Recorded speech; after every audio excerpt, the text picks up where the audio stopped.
tuloy. Okay? Okay na ba ito? Live na? Live? You're live mga lodi. Nantin kung live na ba? Oh, we're live na.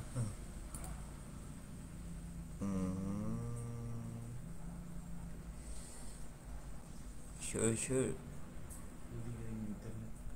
Loading edit ka. Okay mga lodi, we're live. Nakuha lang yun. Kapilay balik-balik. Kapilay studian. Di matatiki. So, karon ato ang i-discuss ang introduction to criminal justice system. So, matunggan ang audio. Wait. Sige daw, ito kami. 5 minutes, masunod ka na. Ang pagitan, ata. Loading pa? Loading mo dito? Loading din. Yung ba? Loading internet. Isa matunggan. Loading sige hindi. Sarap. So, try na mo. Matunggan ba? Okay, tunggan eh. Okay na. Okay na ba ito? Okay na. Sa ito na ang kwan. So, maka-start yung tutorial atong last mantra na ko ni gusto. Yung sabi ako ni.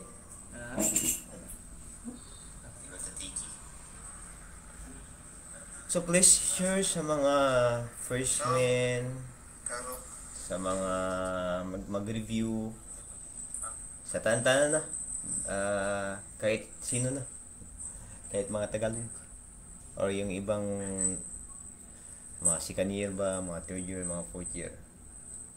So, we'll discuss about introduction to criminal justice system. So, ang introduction to criminal justice system is part of the subject area ng criminal law and jurisprudence. So, atong unang panahon, in the old curriculum, part 2 ng criminology or yung sa crimsoc or criminal sociology. But more on laws and procedures to. Kaya inilagay nila sa CLG. Diba? Kasi yung framework ng criminal justice system is more on laws talaga. From the start na arestuin ang tao, arrest the individual, yung first pillar ng law enforcement or police, to the prosecutor, sa prosecution, then sa court, di ba? Mga batas yan lahat. Then, andyan din yung sa correctional administration, batas din. So, yung sa community lang ay hindi batas. Pero overall, batas to. Itong sa introduction to criminal justice system. So, please share sa mga first year for their advanced learning. Pag-ikaw na rin, share sa ano, sa group. Okay. Kahit ano rin. Share now? Share na. Sige pala, share pa. Balik. Dito rin, sa group. Balik. Sa feed. Dahil yung group. In the group. Ato sa dahil. Katuwa na. Okay, start tayo. We'll proceed. So, ang introduction to criminal justice system is my 5 pillars. Diba? So, from the word or term introduction, it only introduces the processes ng criminal justice system. So, as we all know, yung mga freshmen, yung hindi pa marunong nito, okay lang sa mga nag-review kasi alam na nila to. But, yung sa mga freshmen, so ito yung criminal justice system is machinery of the government para makita nila or para ang proseso is hustisya is magdagan siya, diba? Mag-flow ang proseso ng hustisya. So, as we all know, ang justice is, it is not more, or it is not focused on equality, di ba? So, it is more focused on sino yung may sala. Pati ang biktima. Yan yung justice. Hustisya. Ang tanong ngayon, may hustisya ba? Kaya nga, as criminology student and criminologist, we should know the process or yung system ng criminal justice system. Kasi, it is our duty, especially pag magtapos na tayo, din maging criminologist, mag-apply. So, probably, yung parati nating papasukan ng trabaho is yung sa law enforcement. Police yung iba, di ba? Sa police, yung sa iba, sa NBI, sa PDEA, yan yung talagang always na pinipili ng mga criminology student. Maliit lang yung sa academe. So, ito tayo. Start tayo sa criminal justice system. So, what is criminal justice system? Ang criminal justice system, again, sinabi ko to kanina, it is a machinery of the state or government. Ang Pilipinas ba is state? Yes, state ang Pilipinas. So, kaya may justice system tayo. So, state in a sense na may elements of government tayo, di ba? Di ba, ang Pilipinas may government, may tao, people, may territory, siyempre, may territory tayo. Then, ang pinaka-importante, the most important, is yung sovereignty. So, the power of the people to make laws. So, if ang tao ay may power to make laws, so, siyempre, ang hustisya is focus talaga sa tao. So, sa citizen. So, yan yung framework ng criminal justice system natin. So, as we all know, ang criminal justice system depends on the framework of the government, the framework of the state. Anong government natin, di ba? Democratic and Republican state. So, once we see democratic, majority rule, di ba? So, kaya, nakafocus ang hustisya natin doon. Then, once we see Republican, representative. Kaya nga, may Congress tayo. Wherein, iwan ko kung tinatrabaho ba ng Congress ngayon. Yung trabaho nila. They are representative of the people. So, dyan makikita natin na ang mga tao talaga, o yung citizen talaga, yung nakatira sa Pilipinas, is may power or authority to make laws. Kasi may mga representative sila. So, kaya, ang criminal justice system, makatao, di ba? Tinitingnan natin yung, makatao, makajus. So, makatao in the sense na it depends on the people. So, ang siniserve natin is yung mga tao mismo. Then, ang framework ng criminal justice system natin, ang pagkuha ng hustisya is sa mga tao din.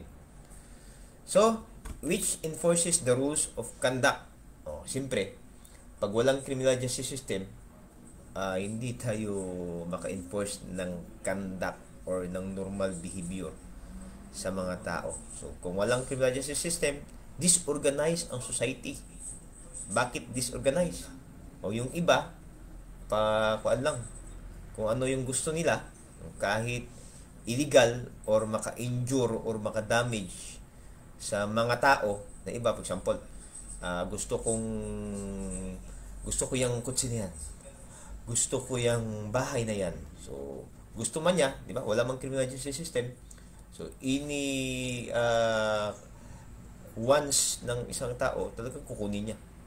So, walang order, walang orderliness ang society pag walang criminal justice system. Kasi, itong criminal justice system, it controls and maintain peace and order.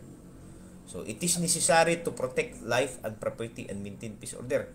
So, pag walang criminal justice system, wala to.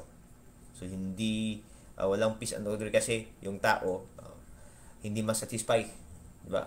Remember the theory ni, I think, Abraham Maslow, yung hierarchy of needs, the self-actualization, talagang hindi yan nakukuha. Kasi ang tao, nature sa tao na hindi masatisfy. So if ang conduct or behavior ng tao is hindi kinokontrol, so probably walang peace and order.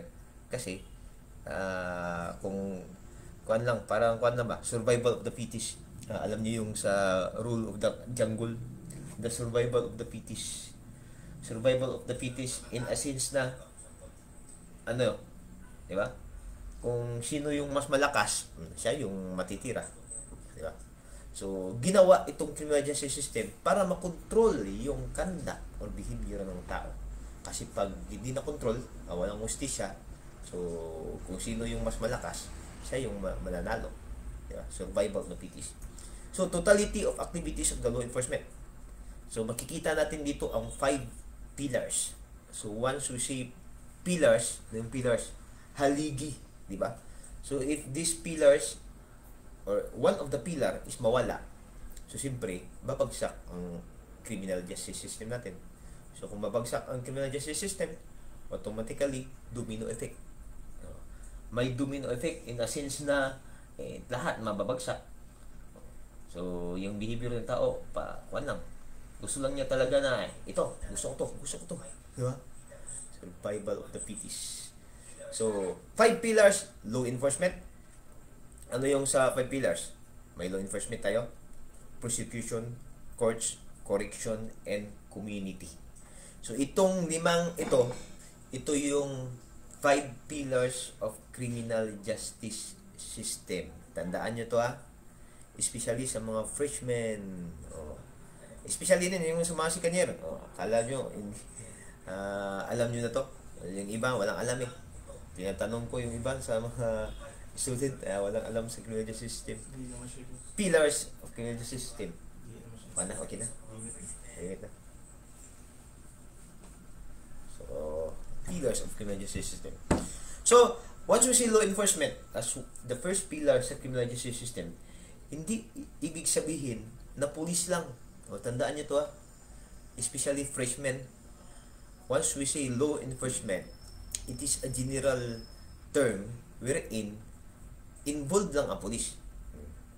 One of the law enforcement agency is police. But marami tayong law enforcement agency dito sa Pilipinas. Yung parati lang nating nakikita is ang police kasi siya naman yung tig-maintain ng peace and order. Siya yung makikita natin na naka-uniform. Pero actually, so marami yan sila. Diba? For example, NBI, law enforcement din yan. Mga PDEA, yung mga Bureau of Fisheries and Aquatic Resources, yung Land Transportation Office, di ba? Pati nga yung DND, Department of National Defense, under din yan sa mag-enforce din siya ng batas, di ba? Once under ka sa executive department, remember the branches of the government, yung executive department, yung legislative, and judiciary. So these branches of government, may different powers sila. Kasi yung executive department, siya talaga yung tig-enforce ng batas. So, once we say batas, sa mga freshmen, law, ito yung written norms. Written norms, meaning, lahat ng nakasunduan, o nagkasundo ang mga tao dito sa Pilipinas, na itong rules na ito is isusulat for the benefits of all. Diba? Wherein, mag-follow talaga yung mga tao dito sa Pilipinas. Bakit sila mag-follow? Kasi sila yung gumawa niyan, di ba? So meaning majority of the people make that laws. So democratic government man tayo. So isunulat ito sa saligang batas, sa batas mismo. So banditin tayo na i-follow yan. So that is law. That is law. So pag na-commit or may violation of law, tsaka lalabas itong crime, di ba? So ano ang crime? It is an act or omission punishable by law. So magsulat kayo, huwag kayong magtanga. So yung mga freshmen dyan, isulat nyo, isulat. Di ba? Marami akong dinidiscuss dito na wala dito sa PPT. So for the para lang makuan ba, para makonek-konek. So, di ba? Crime. So, meaning ang law enforcement officer naghahanap ng krimen. Bakit naganap? Ini-enforce nila ang batas. Paano nila makikita or ma-enforce ang batas pag walang crime? It is an act or omission punishable by law. Tingnan nyo yan. Diba? So, law enforcement. Marami yan sila. So, hindi lang pulisya. Tandaan nyo yan. So, under sila sa executive department. They are enforcing law. Well, ang legislative, iba naman yun. Hindi sila more on law enforcement. Sila yung nagsusulat ng batas. Yung sa Congress, di ba? Yung sa lower house at sa Senate. Di ba? So, yan sila. Yan yung mga representative na people. Sila talaga yung nag-iisip or kinikonsulta nila yung mga tao nila wherein they represent para makabuo ng batas. Yan yung sa legislative. While ang judiciary, ano yan sa judiciary? So, ini-interpret niya ang batas para may tinatawag nilang check and balance, di ba? May check and balance. Chini-check ng judiciary if yung ibang branches, yung executive at legislative ay nag-exist ba sa power nila. Kasi for example, constitution, itong nangyayari ngayon, itong sa yung sa Supreme Court rulings, di ba? Marami ang kontra. Kasi kuan nga hindi may kuan nga may exclusive power ang legislative. Remember, ang Supreme Court, ang power nila is to interpret laws. Then tingtingnan nila yung i-check nila if nag-exist ng authority yung ibang branches na align or basis nila. Ano yung align or saan na align or ano yung basis nila? Constitution. Wherein ang Constitution is the highest law of the land. Tingnan nyo yan, di ba? So, the highest law of the land, meaning siya yung susundin kasi ang mga tao mismo, nakalagay nga dyan sa yung sa preamble, we the sovereign people, di ba? So, sa word na we, meaning lahat ng tao, sovereign people, yung power of the people, sila ang gumawa dyan. So, meaning the highest law, yung Constitution. Kasi, ginawa ng tao. Unless, may charter change. Na-change siya. Gi-change ang Constitution. But wala pa man. So, yan talaga ang trabaho ng Supreme Court. Diba? To check if the law or interpret ang batas. So, sa law enforcement, executive lang. More on executing the laws, yung mga sinulat na batas na nanggaling sa sovereign people. Prosecution. Ano yung nandyan sa prosecution? Tingnan nyo to. Tingnan nyo. Magsulat kayo. Yan yung dahilan bakit hindi nagsusulat. Magsulat. Yung prosecution, sila naman yung mag-prosecute. So, once we say prosecute, sila ang mag-file ng case, mag-conduct ng preliminary investigation para malaman if may probable cause. So, once we say probable cause, the actual belief that a person actually commit the crime, di ba? Probability na siya talaga ang nag-commit ng crime. That is probable cause. Sino yung gagawa? Ang prosecutor. So, siya yung magfa-file ng kaso doon sa korte. So, hindi pa ito korte ang prosecution. Actually, under sila sa National Prosecution Service. Ang National Prosecution Service is under sa Executive Department. So, meaning, ang law enforcement and yung prosecution is under sa Executive Department. So, if itinanong sa board exam o itinanong ng teacher nyo, yung mga freshmen, saan ba under ang prosecution? National Prosecution Service. Kaya nga, pag magpa-file ng kaso, makikita natin doon, NPS docket number. Kasi nilalagyan nila ng number dyan. Kasi public record yan. Sinusulat yan sa record. Diba? So, may NPS docket number. Under sila sa Executive Department. Kasi sila ang representative ng government or state para i-prosecute yung accused. Diba? So, sila yung representative, hindi lang ng biktima, pati yung tao mismo. the people of the Philippines. So, executive yan sila. So, pag tinanong sa exam, sino yung mag-file ng kaso? Hindi ang police o hindi ang law enforcement. Sino? Ang prosecutor. Diba? So, kadalasan din sa mga prosecutor or fiscal is mga attorney. Kasi alam nila yung batas. Alam nila yung mga elements of the crime na ilalagay nila doon sa information. So, yung information, di ba? Sila ang gagawa ng prosecution, ng information, ang prosecution. So, sino ang gagawa ng information? Prosecution. Sir, ano yung information? Hindi yung information na term na yung data, yung information ng tao, hindi yan. So, ito yung term sa batas wherein na proven na may probable cause based on the preliminary investigation na ginawa ng prosecutor. So, that is information. Diba? So, sino yung gagawa? Ang prosecutor. If ilalagay nila or i-file nila yung information doon sa korte. While ang law enforcement, complaint ang gagawin nila dito. Diba? Complaint subscribed by the offended by the offended party. Diba?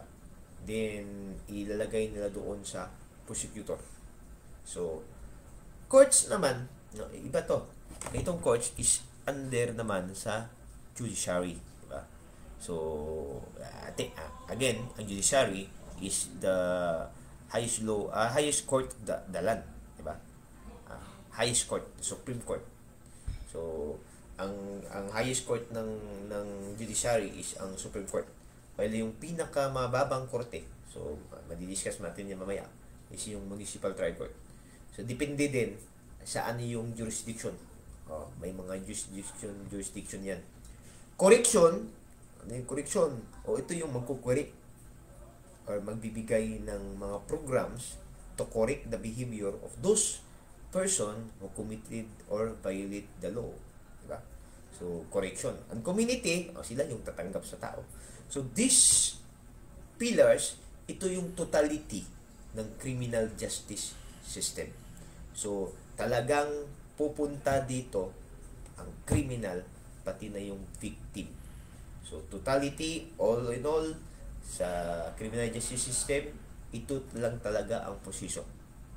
So, other definition ng criminal justice system, it is a systematized process which the government uses to maintain social control.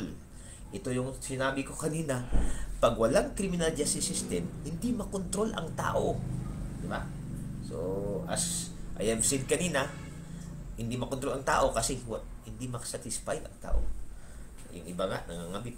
May kabit yung iba. Diba? Walang satisfaction.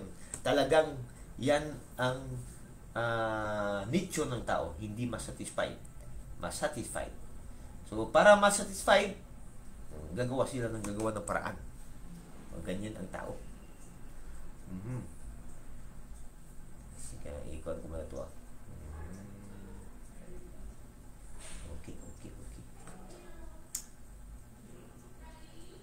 Okay. May mga kan pala yung sa review na may sa TCC. So, pwede mo mag-comment para magkuha yung attendance. Pwede. Comment na lang siguro. Maintain social control by enforcing laws and administering justice. Kasi pag hindi ini-enforce ang batas, walang social control. Tingnan nyo yung mga tingnan nyo yung mga pasaway. Tingnan nyo yung mga nagmumotor na walang helmet. Kung walang dakop, hindi dinadakip yung mga walang helmet. Kasi may batas sa sa need talaga na magsuot ng helmet. Pag hindi yan sila dinadakip, tingnan nyo yung tao, di ba? Mga pasaway. Talagang hindi mag-helmet. Wala kasing pulis, wala kasing RTA, wala kasing road traffic administrator, di ba? So, mga pasaway yan. Diyan pa lang makikita natin na pag ang tao hindi binabantayan, hindi ini-enforce ang batas, wala silang makita na deterrence in enforcing the law, talagang gagawa sila ng mga pabor sa kanila. Yan ang tao. Tingnan nyo, yung no parking. Tingnan nyo yung no parking. Tingnan nyo yung no parking, di ba? Pag walang nakakita, magpapark yan sila. Ganyan ang tao. Ganyan ang nature ng tao. Hindi masatisfy, gustong gawin kung ano ang gusto. So, para makontrol yung behavior na yan, kaya may criminal justice system to control, maintain social control. Then, administering justice to maintain peace and order. The justice, hindi justice. Oh, ito yung